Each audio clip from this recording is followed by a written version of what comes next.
আমি তো জন্মাতে চাইনি, জানি না কেন আমার পরীক্ষা নেওয়া হচ্ছে। আল্লাহ এই পৃথিবী বানিয়ে এতে কি রাখতে চেয়েছেন? একজন খলিফা। খলিফা কি করে? নিজের সিদ্ধান্ত নিজে নেয়। তারপর তিনি একটি পরীক্ষার কথা জানিয়েছিলেন, কিন্তু তোমাকে সঠিক সিদ্ধান্ত নেবার ইচ্ছা করতে হবে। যদিও তোমার ক্ষমতা ও সামর্থ্য আছে ভুল সিদ্ধান্ত নেবার, যদিও ভুল সিদ্ধান্তটি লোভনীয়, বারবার তোমাকে ডাকছে, তবুও তোমাকে সঠিক কাজ করতে হবে। আর সেই সামর্থ্য তোমার আছে। যদি তুমি সঠিক সিদ্ধান্তটি বারবার নাও, যদি কখনো ভুল করে ফেলো, তবে উঠে দাঁড়িয়ে ক্ষমা প্রার্থনা করো, এরপর আবার সঠিক সিদ্ধান্ত নিতে থাকো। যদি এই পরীক্ষায় পাশ করতে পারো, তবে আমি তোমাকে পদমর্যাদা দেব এমন দিনে, যাকে বলে বিচার দিবস। যদি তুমি সেটা পাশ করো, তবেই আমি তোমাকে জান্নাত দেব। আচ্ছা, এখন এই যে নিজের মতো পছন্দ করার ক্ষমতা, সিদ্ধান্ত নেবার ক্ষমতা, এটা হলো আল্লাহর বানানো সবচাইতে বড় পরীক্ষা। আর এই পরীক্ষাটা বিশাল দায়িত্ব, তাই না? কারণ তিনি আপনাদের পৃথিবীতে নিজে নিজে থাকার দায়ভার দিচ্ছেন। আরবিতে এটার মানে হলো আমানাহ। শব্দটি কি? আমানাহ। সূরা আহজাবের ৭২ নম্বর আয়াতে আল্লাহ বলছেন, ইন্না আরাদনাল আমানাতা আলাস সামাওয়াতি ওয়াল আরদি ওয়াল জিবাল ফাআবাইনা ইয়াহমিলনাহা ওয়া আশফাকনা মিনহা ওয়া হামালাহাল ইনসান ইন্নাহু কানা যলুমান জাহুলা। আল্লাহ বলছেন, আমি এই আমানত পেশ করেছি আসমানসমূহকে, মানে আকাশের সব কিছুকে, সব সৃষ্টিকে জিজ্ঞেস করা হয়েছিল, তুমি কি সিদ্ধান্ত নিতে চাও? এই পরীক্ষা চাও? কারণ এই পরীক্ষায় পাশ করলে জান্নাতে যাবে, আর পরীক্ষাটিতে ব্যর্থ হলে কোথায়? জাহান্নাম দেখতে এমন, যেতে চাও ওখানে?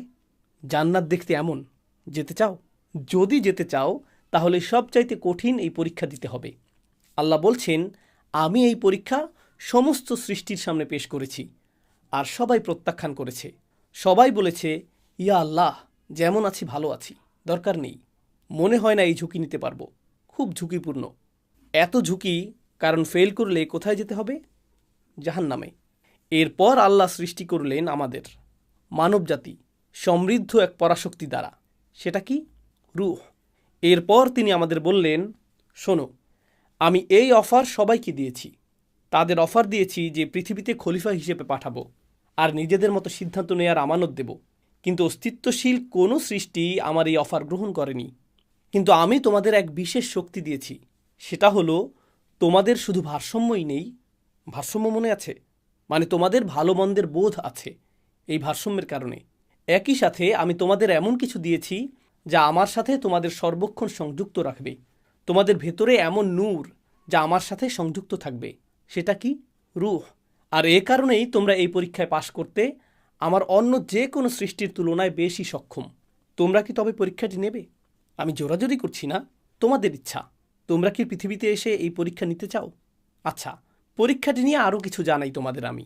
যখন এই পৃথিবীতে আসবে, এই যে কথোপকথন হচ্ছে এখানে, যে পরীক্ষাটিতে পাশ করলে একটি বিচার দিবস আসবে আর তোমরা ওই জান্নাতটি পাবে, ওই যে, কিন্তু এই পরীক্ষায় ফেল করলে বিচার দিবসে তোমরা পাবে ওই জাহান্নাম। দেখতে পাচ্ছ? হ্যাঁ, দেখতে পাচ্ছি। আর তোমাদের শত্রু থাকবে এই পৃথিবীতে, যারা চাইবে তোমরা জাহান্নামে যাও। অনেক শক্তিশালী শত্রু থাকবে তোমাদের। কিন্তু আমি যা তোমাদের দিয়েছি, তোমাদের ভেতরের যেই ভালোত্ব আর যেই অভি দেব তোমাদেরকে, সেগুলোই যথেষ্ট হবে পরীক্ষায় পাশ করার জন্য। তোমাদের মধ্যে সমস্ত গুণ, সমস্ত সক্ষমতা ও সামর্থ্য দেয়া আছে, যেগুলো পরীক্ষাটি পাশ করার জন্য প্রয়োজন। আমি গ্যারান্টি দিচ্ছি, তোমাদের সেই সামর্থ্য অবশ্যই আছে, কিন্তু সিদ্ধান্ত তোমাদের। প্রসঙ্গত আরেকটি কথা বলছি, কোনো কাজের সামর্থ্য থাকা মানেই কিন্তু কাজটি করে ফেলা নয়, তাই না? মেধাবী ছাত্র মানেই কি সে অনেক পড়াশোনা করে? না, বরং পড়াশোনা করার সিদ্ধান্তটা তাকে নিতে হয়, তাই না? আপনার সামর্থ্য আছে, তবে কাজটি করেননি। আল্লাহ বলেন, আমি তোমাদের সমস্ত সামর্থ্য দিয়েছি, সাথে আমার কথা দ্বারা সাহসও যোগাবো। এখন প্রত্যেকটি মানুষকে এই সিদ্ধান্ত নিতে বলা হয়েছিল, এই পরীক্ষা নেবার কিংবা না নেবার, সবাইকেই। আমার থিওরি, শুধুই থিওরি, বলছি না যে এটাই সত্য, তবে এই ধারণা করি যে আমাদের প্রত্যেককেই আমাদের নিজ নিজ পরীক্ষা সম্পর্কে জানিয়ে দেওয়া হয়েছিল। তুমি ক্যান্সার, তুমি ডিভোর্স, তুমি তুমি ছোটবেলায় মা বাবাকে হারাবে, তুমি তোমার এই সমস্যা, তোমাকে মিথ্যা মামলায় ফাঁসানো হবে আর পরিবার থেকে বিচ্যুত হবে। ইব্রাহিম, তোমাকে তোমার বাবা ঘর থেকে বের করে দেবে, তোমার এটা হবে, তোমার ওটা হবে, তোমার সেটা হবে, তোমার ওটা হবে। তিনি আমাদের সব ধরনের সমস্যা বলে দিয়েছিলেন। তিনি আরও বলেছিলেন, সেসব পরীক্ষায় সঠিক সিদ্ধান্ত নিলে কি হবে? আমরা এইসব পরীক্ষার কথা শুনে কি বললাম বলুন তো?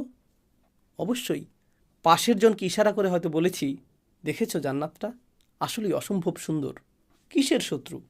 আমরা সব দেখে নেব, কোনো সমস্যা নেই, আমাদের নিয়ে নিন।